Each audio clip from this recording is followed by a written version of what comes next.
Hello everyone, now I am here with my next video of iterative construct in Java. In this, I'm considering one programming that question is present in your book, APC, but so many students have doubt in that. That's why I'm considering this question for my video. See the question. In order to reach the top of pole, a monkey in his first attempts reached to a height of 5 feet.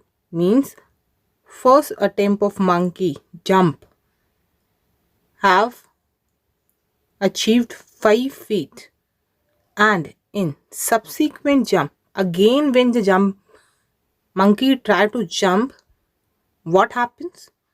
Again the same height he want to achieve, but what happens? 2% of height attained in the previous jump slip down to the 2%. Monkey slips. Whatever jump he achieved, means jump is 5 feet, but he slips down 2% of 5 feet. The process repeats and finally the monkey reaches to the top of the pole. How? You have to judge and you have to create a program for that. Write a program to input height of pole, means you have to accept height from the user. Calculate and display the number of attempts the monkey makes to reach the top of the pole. See, what you have to accept from the user, that is height of pole. You already know from the question that monkey jumps and achieve 5 feet height. From the another jump, what happens? When the next 5 feet he tried to jump, that monkey slips down 2%. This sort of question you have to achieve. How you are going to create a logic for that? See, first of all, keep a concept in your mind that we have to accept height of a pole. Then monkey is standing and try to jump. What monkey attained? 5 feet heights. But for the only for first jump. When monkey again try to achieve a jump, then what happened? That monkey slips down 2%. See, in this way, 2%, a little bit, he slips. And again he try to jump and achieve the height of pole. He reached to the height of pole. How? See, time is in front of us. What we have to do? Import, because we are accepting the pole of height. That's why throws I exception, input stream reader, buffer reader. What we have to accept? Height of pole. That's why I stored in pole h. We have knowledge that first jump 5 feet. That's why I already stored in first jump equals to 5. 5 means 5 feet. Subsequent jump, I don't know how much. That's why I have to count the subsequent jumps. And actually, what I want to count? Number of attempts also. See what I had done. Subsequent jumps want to store the feet. 5 feet. Then next plus how many feet we have to store in subsequent jump. But how many times a monkey is going to jump in the pole and going to reach the top, we don't know. How many times? That's why it is unfixed.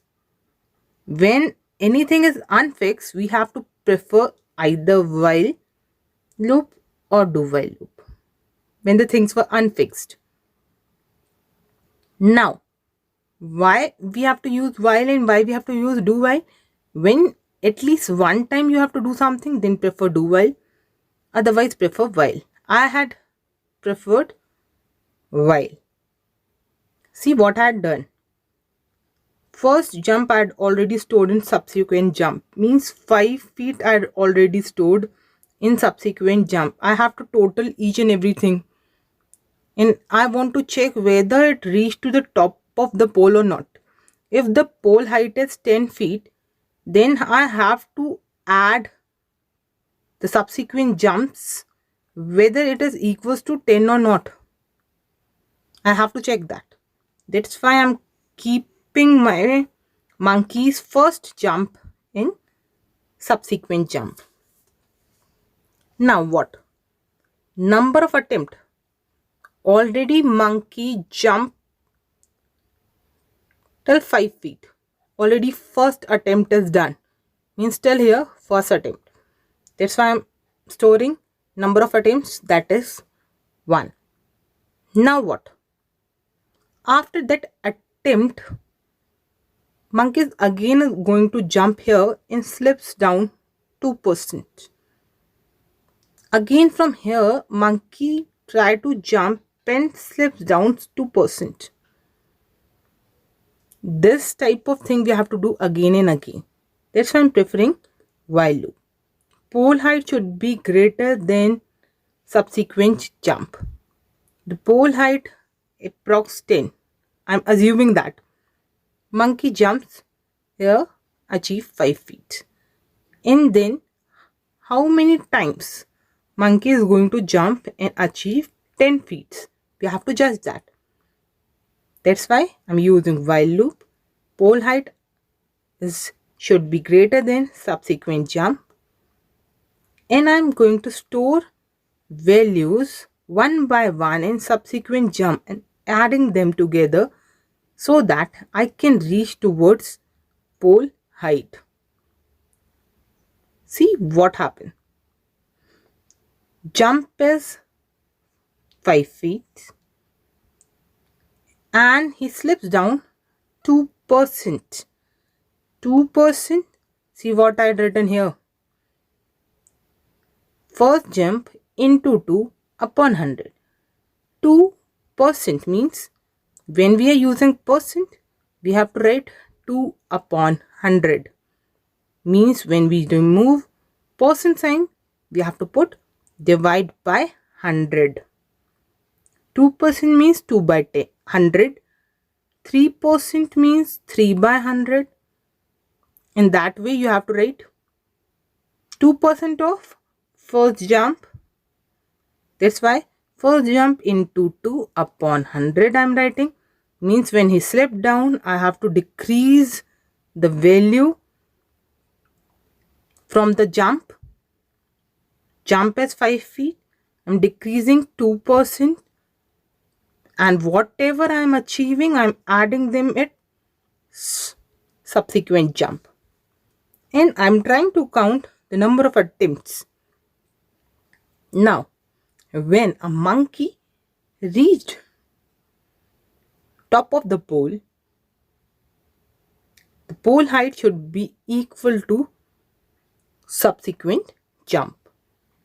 Means a loop will be cancelled and we will reach here. We have to display the subsequent jump. We have to display number of attempts. See, number of attempts means I had already declared subsequent jump and number of attempts. See what I am getting here. Enter pole height, that is 25. Subsequent jump as equals to 25. Number of attempts as equals to 5. In this way, you have to create your own programs. If you have any doubt, do consult with me. Otherwise, goodbye and good luck.